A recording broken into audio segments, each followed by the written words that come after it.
PM Kisan Samman Nidhi ৬,০০০-এর জায়গায় ৯,০০০ হচ্ছে, আর কৃষক বন্ধুর ভেরিফিকেশন হচ্ছে। কৃষক বন্ধু প্রকল্পের টাকা কত টাকা আপনাদেরকে দেবে, আজ মুখ্যমন্ত্রী শুভেন্দু অধিকারীর বড় ঘোষণা, এবং টাকা আপনারা কবে পাবেন কৃষক বন্ধু প্রকল্পের সেটাও আলোচনা করব। কৃষকরা কিন্তু এবার পেয়ে যেতে পারবেন বছরে ৪,০০০ টাকা, এছাড়াও ৯,০০০ টাকা। যে যেরকম কৃষক হবেন বা যে যে প্রকল্পে আবেদন করবেন সেই অনুযায়ী টাকা পাবে। কেউ ৪,০০০ পাবে, কেউ ৯,০০০ টাকা পাবে। তো সমস্ত বিষয় মুখ্যমন্ত্রী শুভেন্দু অধিকারী তিনি কি জানিয়েছেন আজকের ভিডিওতে আমরা আলোচনা করব। তো অবশ্যই ভিডিওটি বেশি বেশি করে শেয়ার করে দিন সকলে, যাতে খবরটি জানতে পারে।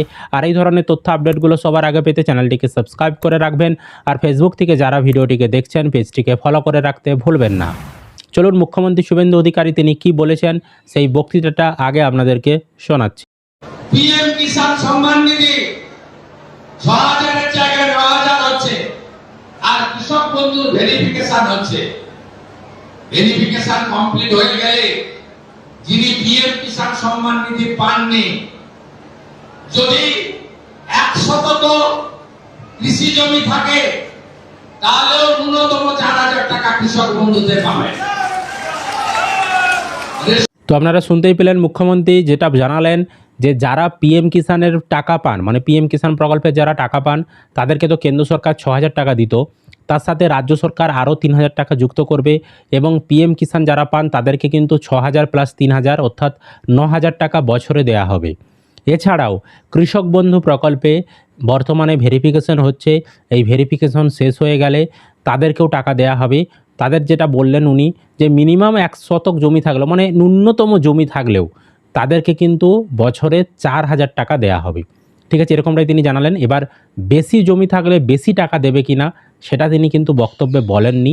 তিনি যেটুকু বলেছেন যে মিনিমামটুকু জমি থাকলেও, মানে একদম অল্প ১ ডিসমিল বা ১ শতক জমি থাকলেও আপনাদেরকে বছরে ৪,০০০ টাকা দেয়া হবে। এবার ২ কিস্তিতে যদি দেয় ২,০০০ করে হবে। এবার কারো যদি ১ একর বা তার বেশি জমি থাকে, বা যদি মানে ৪০ ডিসমিল, ৫০ ডিসমিল বা ৭০ ডিসমিল, এরকম যার যেমন জমি থাকবে তাকে সেরকম টাকা দেয় কিনা, আগের সরকার যেভাবে দিত যে ১ একর বা তার বেশি জমি থাকলে বছরে ১০,০০০ টাকা দিত, বা যার যেমন জমি তাকে সেরকম টাকা দিত, মিনিমাম ৪,০০০ টাকা দিত, সেরকম যদি এই বিজেপি সরকারও দেয় তাহলে সেটা পরবর্তী সময়ে জানা যাবে। তবে আপাতত মুখ্যমন্ত্রীর বক্তব্য অনুযায়ী যেটুকু জানা গেল যে ন্যূনতম ৪,০০০ টাকা আপনারা পাচ্ছেন বছরে কৃষক বন্ধু প্রকল্পের। আর এই টাকা কিন্তু এই কৃষক বন্ধুর ভেরিফিকেশন শেষ হয়ে গেলেই আপনাদের ব্যাঙ্ক অ্যাকাউন্টে পাঠানো হবে। এবার যদি ১ কিস্তির টাকা দেয় তাহলে ২,০০০ পাচ্ছেন, আর যদি যার যেমন জমি সেরকম যদি টাকা দেয় তাহলে সেটা যখন টাকা দেবে তার আগে টাকার অ্যামাউন্টটা জানা যাবে। আপাতত যেটুকু আপডেট সেটুকুই আমরা আপনাদেরকে জানালাম। আর যারা পিএম কিষাণ পাবেন তারা কিন্তু কৃষক বন্ধু প্রকল্পের টাকা পাবেন না। ঠিক আছে, যে কোনো একটা পাবেন, হয় কৃষক বন্ধু পাবেন, নয় পিএম কিষাণ প্রকল্পের টাকা পাবেন। বুঝতে পারলাম আপনাদেরকে। তো আপনাদের কি আপডেট বা কি মতামত এই বিষয় নিয়ে অবশ্যই কমেন্ট করে জানাবেন। ভিডিওটি বেশি করে শেয়ার করে দিন সকলে, যাতে খবরটি জানতে পারে। আর এই ধরনের তথ্য আপডেটগুলো সবার আগে পেতে চ্যানেলটিকে সাবস্ক্রাইব করে রাখবেন। ফেসবুক থেকে যারা ভিডিওটিকে দেখছেন পেজটিকে ফলো করে রাখতে ভুলবেন না।